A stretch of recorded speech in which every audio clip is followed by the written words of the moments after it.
kamu udah nikah sama aku masa nggak tahu sih lagu aku gitu. Ya udah.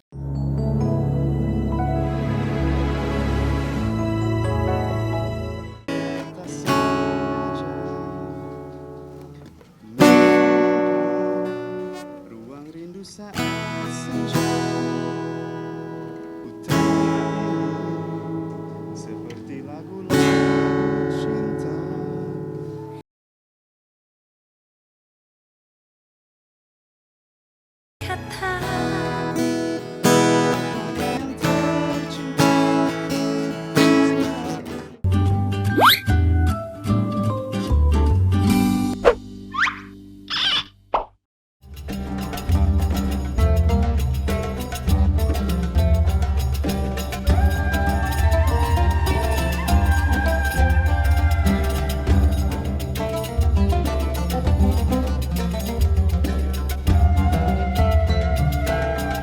Teman-teman, adik-adik semua di sini udah pada kenal belum sama Mas Reno Barak? Bener. Aku tanya kalau gitu, Mas Reno Barak siapa sih? Suaminya Syahrini.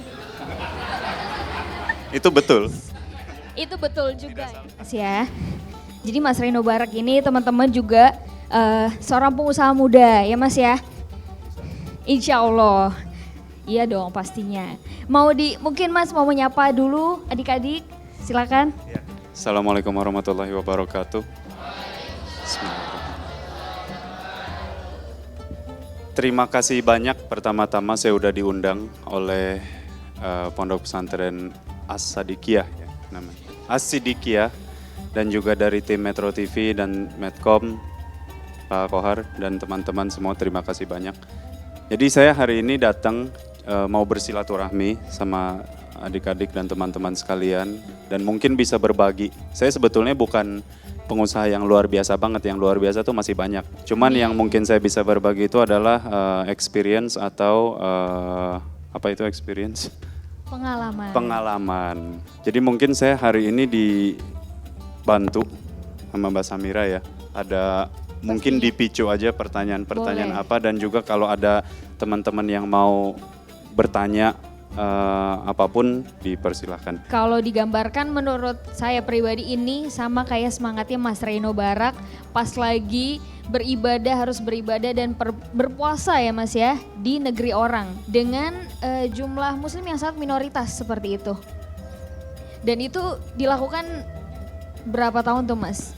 Jadi saya 13 tahun saya di luar negeri, di Swiss ya, di kota Genève.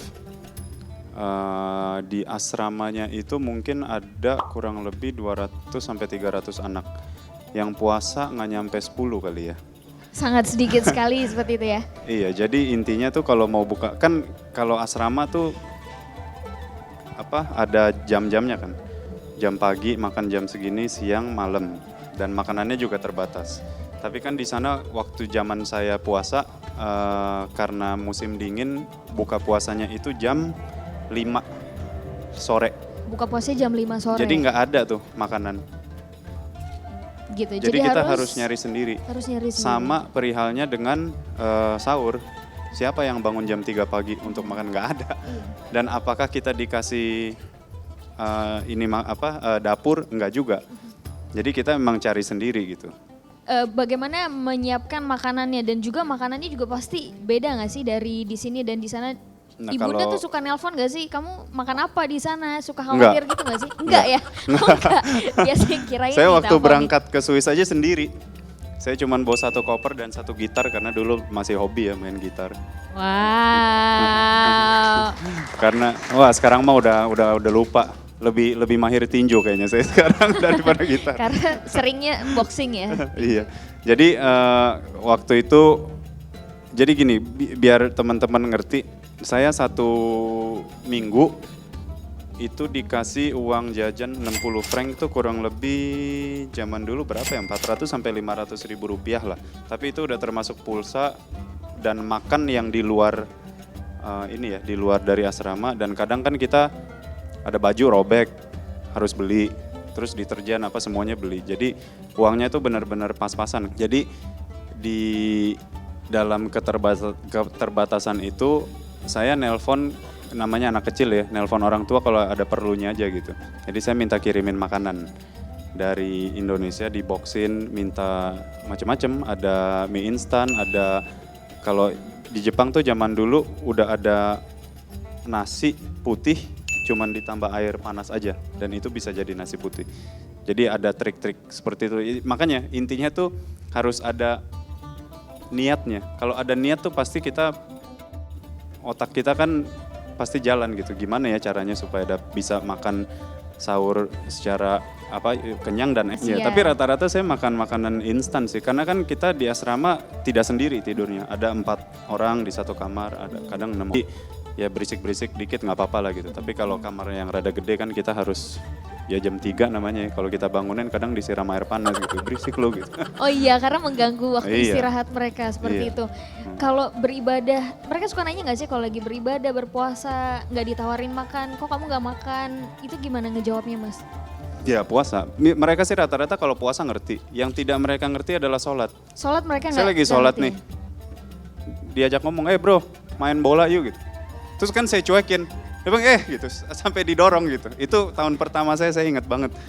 Ya bang, terus saya batalin, nih gue kasih tahu ya gitu, agama gue tuh Islam gitu. Gue harus begini 5 kali. Jadi kalau gue lagi nunduk ke bawah ada sejadah, lu cuekin gue aja dulu gitu. Oh iya oke. Gitu. Itu lagi sholat namanya gitu ya. Itu lucu sekali ya. Jadi kalau di sini kan sholat semua orang udah ngerti, udah paham. Jadi nggak mungkin diganggu. Apalagi kalau berpuasa di sini buka puasa bareng, sahur juga bisa bareng-bareng. Tapi nggak kebayang sih kalau harus emang puasa. Kondisi komunitas tuh enak sekali sih. Jadi kalau di Indonesia kan kita puasa ya semua orang puasa. Tiba-tiba azan maghrib pun terdengar lebih besar kan kalau bulan puasa.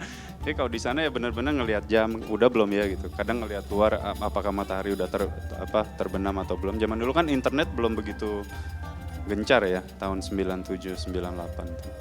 Dan handphone juga kita nggak dapet gitu, nggak dikasih gitu. Kalau Mas Reno sendiri tipsnya menjaga ketakwaan, tetap beribadah, tetap kuat berpuasa, itu apa sih yang nilai apa yang memang dipegang gitu? Ya, yang paling penting kepercayaan dan mungkin ketakutan ya.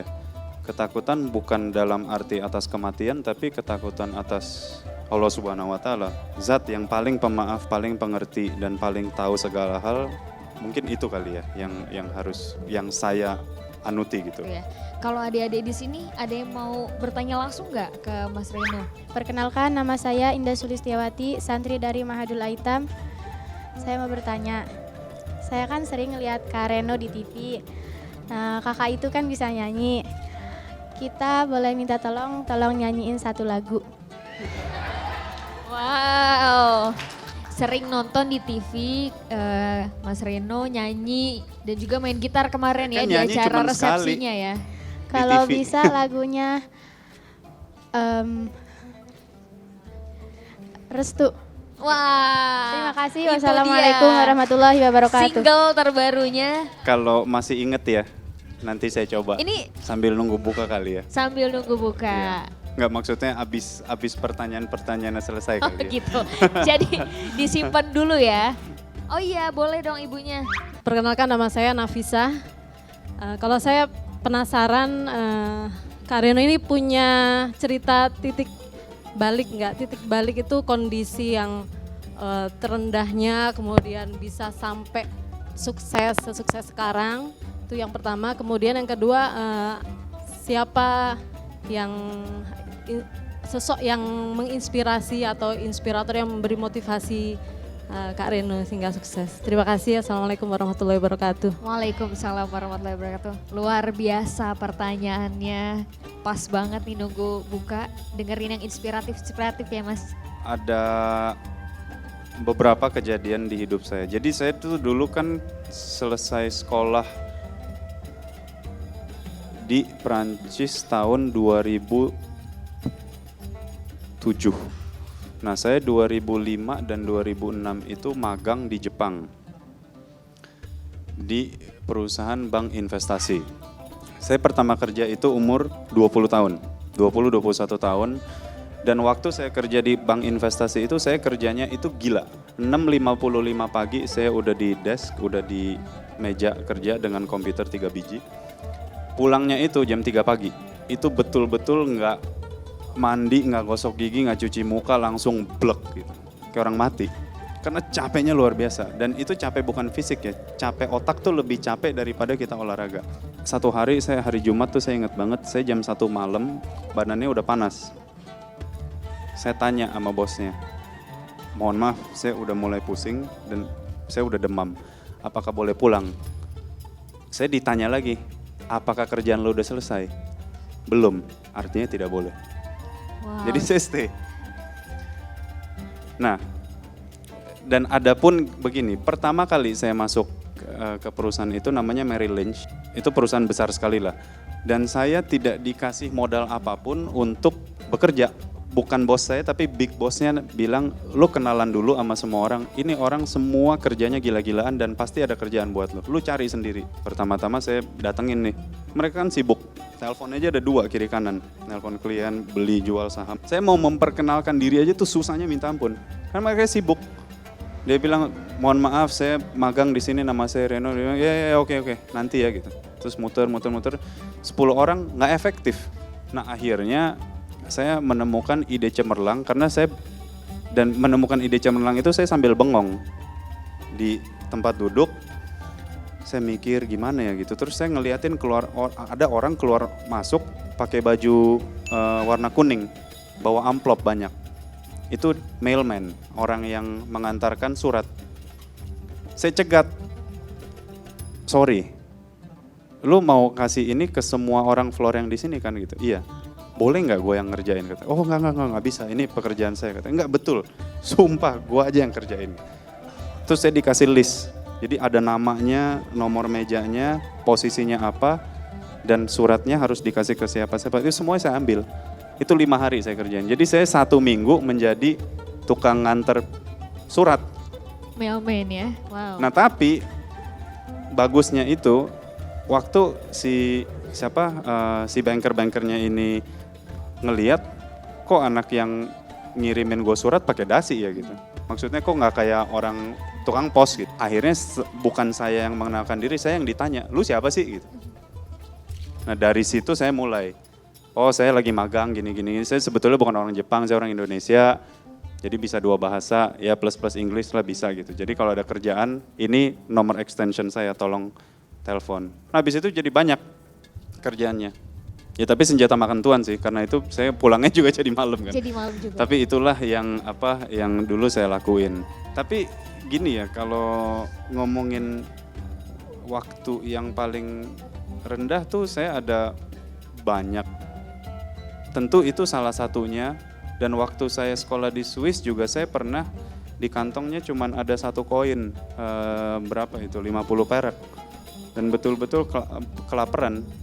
Dan disitulah saya bisa merasakan kenapa maling itu tidak pernah punah dari dunia ini. Betul, karena orang lapar itu bisa melakukan apapun. Ya namanya naluri manusia ya, kalau kita nggak makan kan kita tahu, wah bentar lagi gue mati nih gitu. Nah jadi bisa aja tuh orang yang tadinya bukan pencuri jadi pencuri gitu. Tapi makanya ada yang namanya agama kan. Agama itu kan meluruskan hal-hal yang yang tidak baik gitu loh. Jadi kalau misalkan kita ada niat wah mau nyuri tapi enggak lah gitu. Kalau orang orang awam melihat bahwa oh ya mungkin dia sukses, mungkin dia hidupnya enak. Jarang sekali saya temukan orang yang hidupnya enak tanpa ada susah-susahnya. Kan kalau ada peribahasa Indonesia tuh, bersusah-susahlah dahulu, bersenang-senang kemudian. Itu betul sekali. Jadi saya tadi pagi nih, baru aja setelah saya ngaji sama istri saya setelah sholat subuh, saya nonton, nggak betul. Langsung diciein gitu. Enggak, tapi istri saya Syahrini itu orang yang walaupun bentuknya di TV begitu, itu kan hanya etalase jualan. Karena masyarakat Indonesia sukanya begitu. Karena dia itu adalah orang yang pintar loh. Sangat cerdik menurut saya. Mungkin setelah ini udah nggak sabar banget mau dengerin Mas Reno main gitar katanya. Langsung aja. Saya kayaknya kuncinya udah lupa deh. Itu waktu saya nyanyi di kawinan juga diajarinnya 1 malam sebelumnya. Nah itu terbukti berarti bisa. Dan liriknya aja nggak tahu, coba ya. Wah, ini nanti kalau ditonton sama Inces. Bentar ya.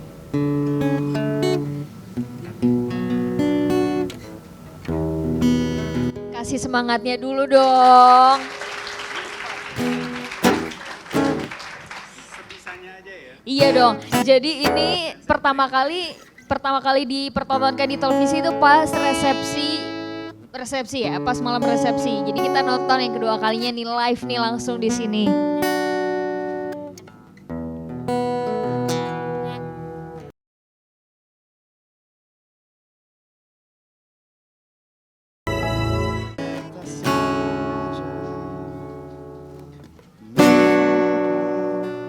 Ruang rindu saat senja. Ku terngiang seperti lagu-lagu cinta.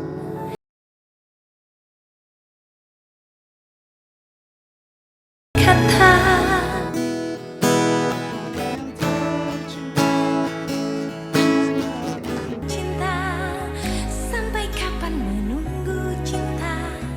Baik, kita kasih tepuk tangan lagi dong. Luar biasa tapi ya Tapi kurang lebih petikannya tadi gitulah. ya. Jadi itu pengalaman pertama ya Mas ya? Bernyanyi di depan televisi waktu itu.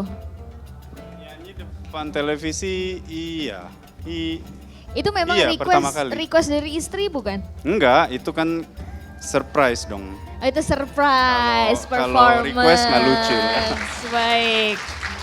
Enggak, soalnya saya agak nggak enak hati karena kan dia sempat bilang, kamu udah nikah sama aku masa nggak tahu sih lagu aku gitu. Ya udah, jadi saya pelajarin. Tapi mempelajari tanpa ada aksi kan nggak lucu gitu loh. Jadi saya bikin ya gitulah. Wah, manis sekali ya. Selanjutnya aku ingin undang bersama kami di sini Gus Ayus, boleh maju ke depan, silakan. Rasanya kurang afdol kalau kita tadi mendengarkan kisah inspiratif tapi gak ada pemuka agamanya yang benar-benar akan nanti memberikan sepatah dua patah ya, Gus Ayus ya. Yang aku pengen tanyakan juga di sini karena kita programnya milenial nih Gus ya. Kita mau tanya tadi ada beberapa kisah inspiratif dari Mas Reno soal ketakwaan. Ketakwaan beribadah dimanapun seperti itu. Seperti apa sih harusnya anak-anak milenial, saya anak-anak muda yang sedang di luar negeri, sekolah di sana. Ataupun yang di sini ya, menjaga ketakwaan beribadah. Silakan Gus Ayus.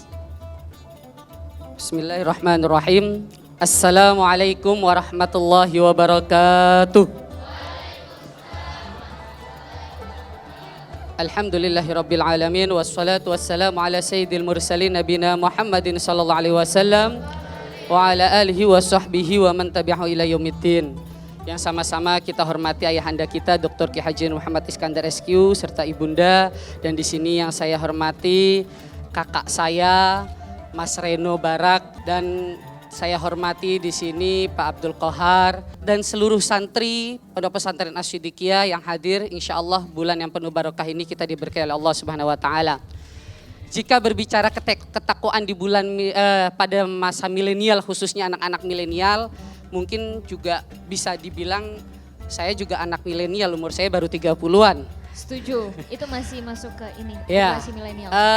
saya juga ada kisah inspiratif yang mana sebenarnya diambil ketika saya waktu itu dapat beasiswa di American University di Washington DC, tapi oleh ayahanda saya baru 3 bulan saya suruh balik saya melanjutkan belajar saya di Yaman.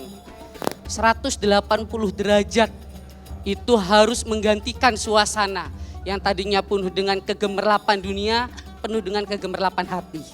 Yang tadinya penuh dengan kesenangan dunia, penuh dengan kesenangan hati. Saya tadi Mas Reno bercerita tentang kisah yang titik rendah kita, bahwa justru titik rendah itulah yang Allah likulli syai'in hikmah. Allah memberikan segala sesuatu itu hikmah. Tapi kembali lagi sesuai dengan keyakinan. Makanya kenapa Jepang, Cina, Israel, Arab Saudi itu menjadi kota-kota yang maju. Karena apa? Antara keyakinan dan usaha itu tidak dipisah. Kita mau dimanapun dan dengan apapun kita, yang terpenting adalah keyakinan. Makanya ketakwaan seseorang mau dimanapun dia berada, bagaimana keyakinan hatinya. Karena hati yang menentukan segalanya dimanapun dia berada. Gus Ayus, sebelum kita sambil menunggu buka puasa ini ya, sedikit aja aku pengen nanya tips berumah tangga bagi pasangan yang baru menikah. Boleh ya? Kebetulan saya juga baru nikah, jadi sekalian gitu. Ini pertanyaan sungguh sangat menjebak. Sungguh sangat menjebak gitu ya. Saya jujur juga baru setahun yang lalu menikah. Wah, kita sama-sama dong, Iya. jadi senasib semuanya bertiga nih ya, yang baru menikah. Jadi menginspirasi yang belum menikah seperti itu ya. Aduh, jujur. Masih adem-ademnya, masih manis-manisnya seperti Justru itu. dibilang adem karena saya orang ini puasa nggak boleh bohong ya. Saya ini justru harus belajar banyak dari Mas Reno sebenarnya.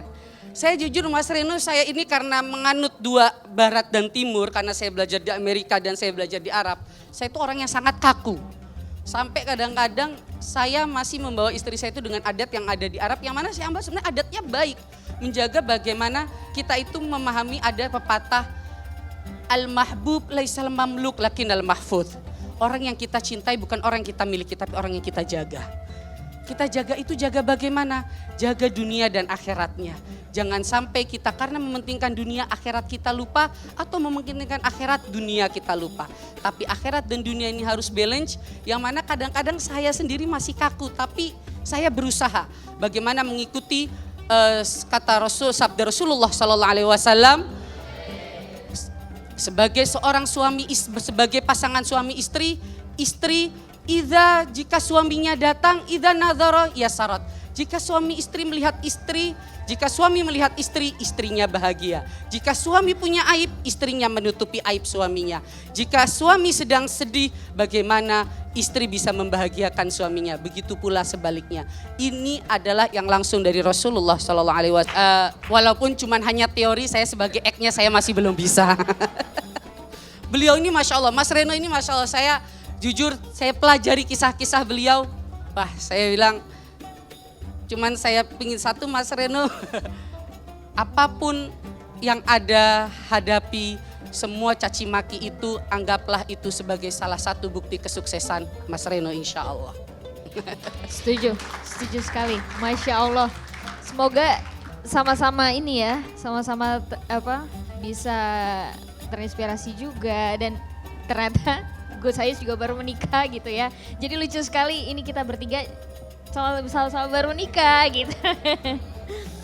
Pengantin baru tapi tidak bawa pasangannya masing-masing. Sayang Mas Reno tidak dibawa Mbak Syahrini-nya ke sini. Iya. Insya Allah nanti lain waktu kita undang Mbak Syahrini di sini. Didoakan insya Allah doa buka puasa anak-anak dikabulkan Allah. Amin, amin. Amin ya robbal alamin. Dan ini udah menjelang sedikit lagi berbuka puasa ya. Kira-kira 5 menit lagi ya, 3 menit lagi bahkan. Baiklah, dan terima kasih Sobat Medcom udah nonton Kepo. Sampai ketemu lagi. Wassalamualaikum warahmatullahi wabarakatuh. Waalaikumsalam. Allahu Akbar, Allahu Akbar. Allahu Akbar, Allahu Akbar. Allahu Akbar.